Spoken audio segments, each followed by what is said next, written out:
It began in a river.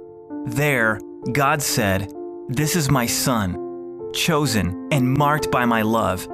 God saw a dark and dying world, a world that he loved, and was compelled to act.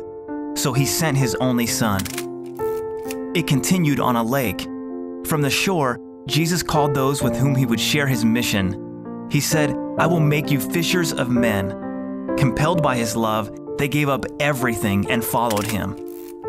It culminated on a hill. Sustained by God's love, Jesus went to the cross. And though our sin nailed him to that cross, his love for us kept him there.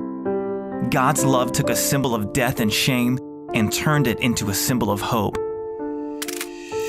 Compelled by that same love, our missionaries continue to take this message of hope to the hungry, the hurting, and the harassed around the world. This is made possible because students across the nation come together to sacrifice their own time and money. When students give, missionaries receive vehicles that can carry life-changing supplies to remote locations. When students give, communications equipment can be purchased to break through walls once thought impenetrable. When students give, sound systems can be used to reach more ears. When students are compelled to give, this dark and dying world can receive new life, and our missionaries can continue the mission that started over 2,000 years ago.